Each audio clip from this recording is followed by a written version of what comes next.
We were expecting things to be relatively quiet, and that was not at all the case. We saw massive increases in insurgent activity all across Afghanistan. I've also facilitated, from scratch training for military members who were extremely seasoned.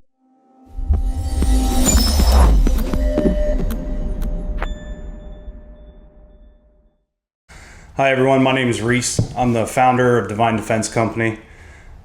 Today we want to do a video to introduce you to one of our instructors.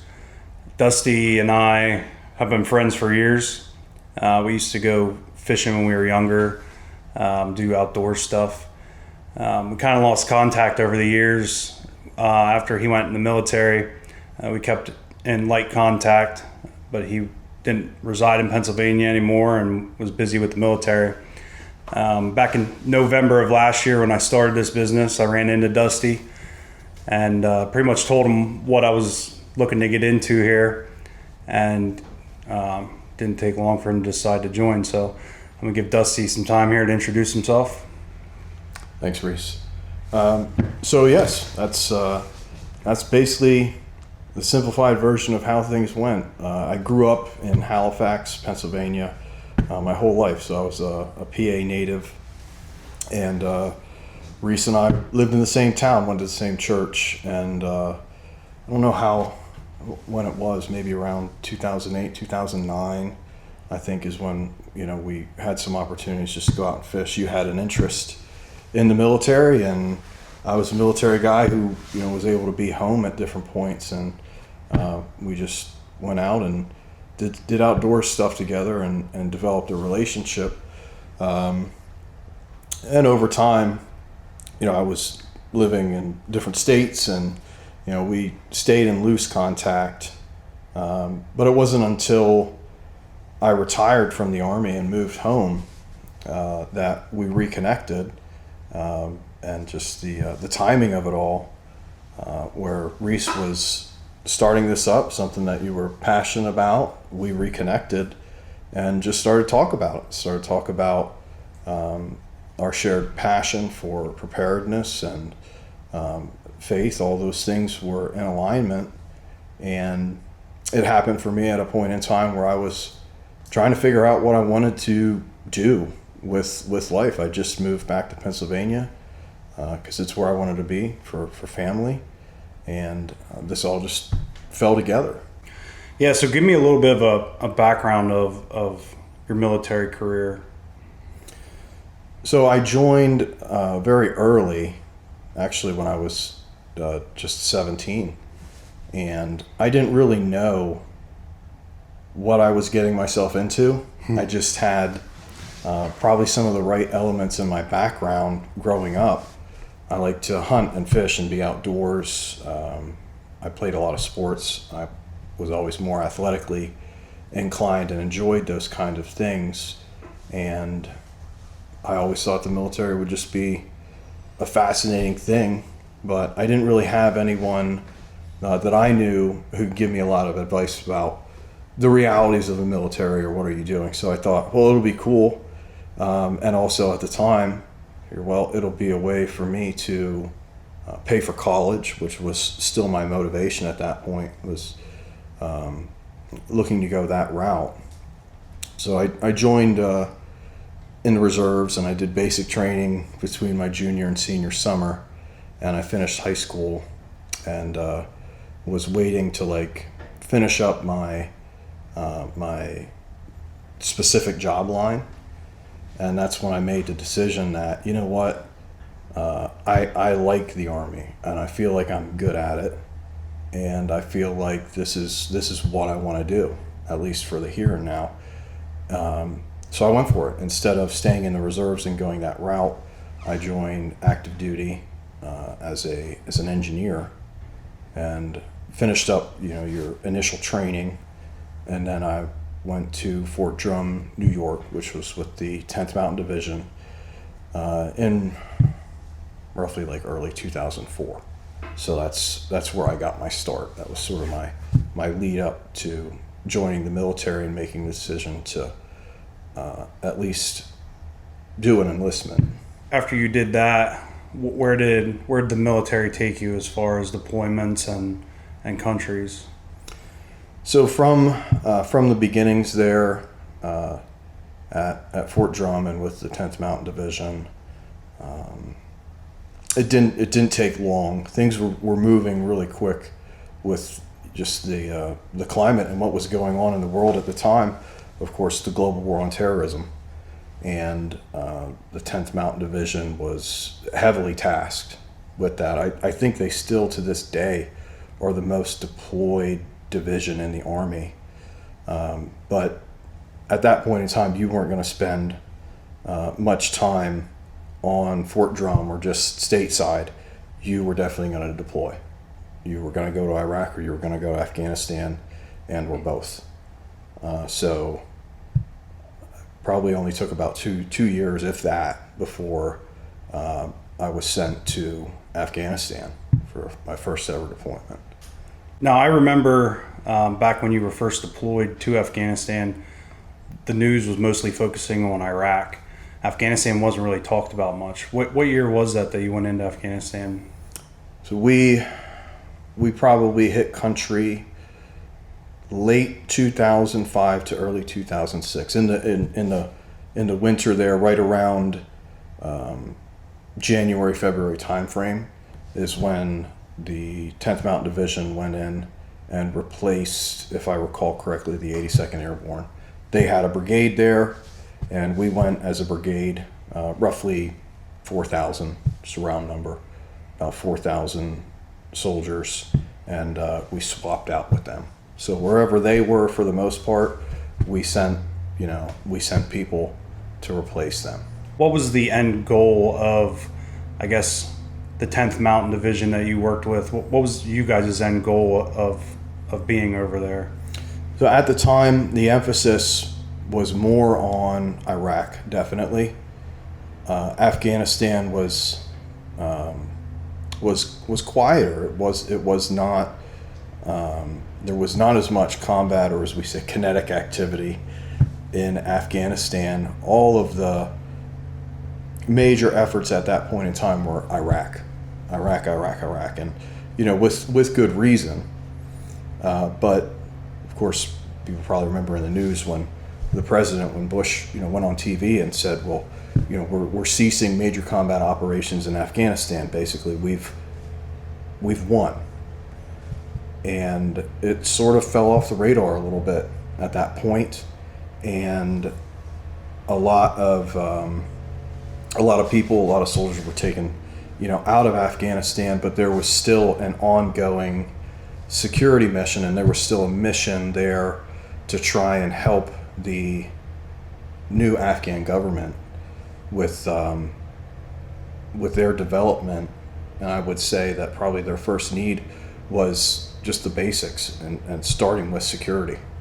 It was a massive country, definitely not developed, and it was a huge undertaking to try and organize that and create a government that actually functions and works all across, Afghanistan as a sovereign nation.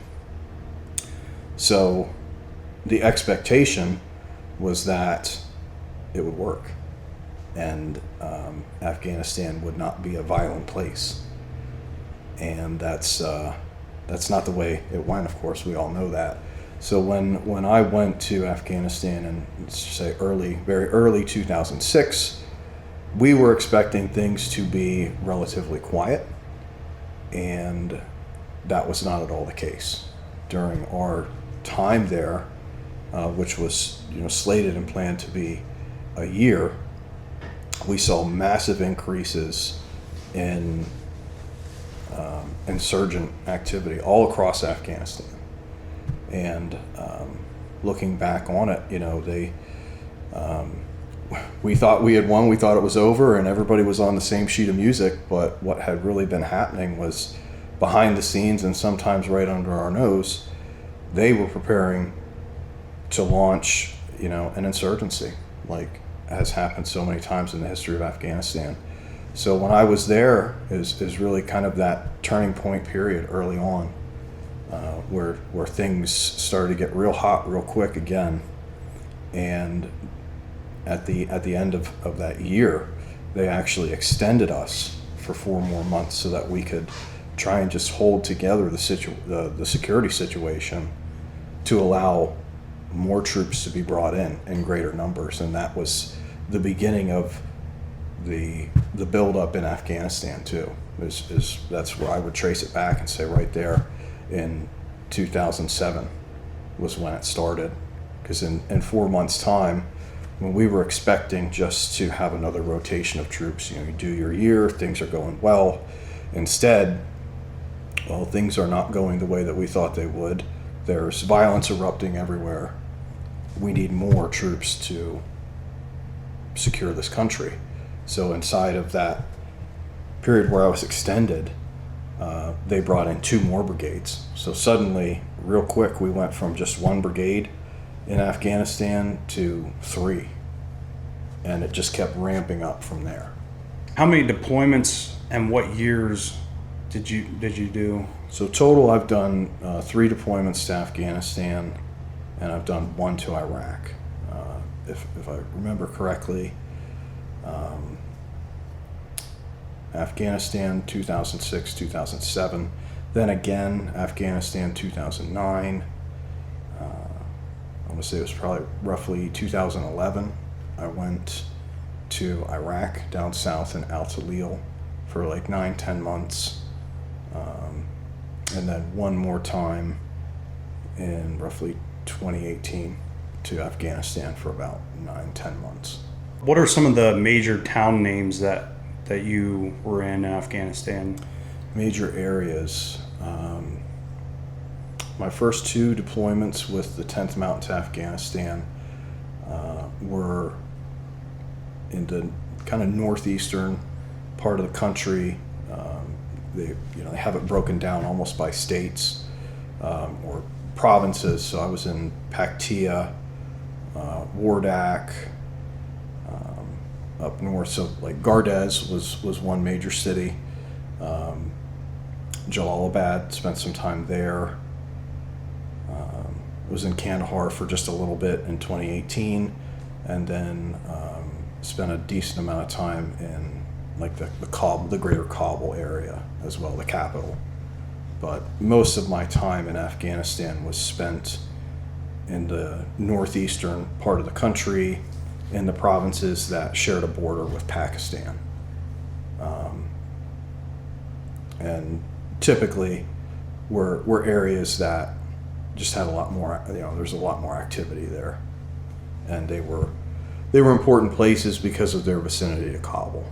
And 10th Mountain was a smaller unit, you said? Well, it's still a division, but the 10th Mountain Division, at the end of that name, you would see light infantry.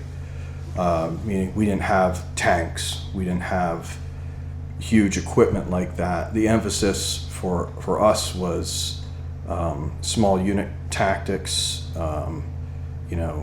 If we really had to go longer distances, of course we had trucks to do that. But our purpose, or I think the reason that we were employed in Afghanistan so heavily, is because the way we trained was light, on your 2 feet with your team or your squad or your platoon, and that's how we get around, and that's how we do business.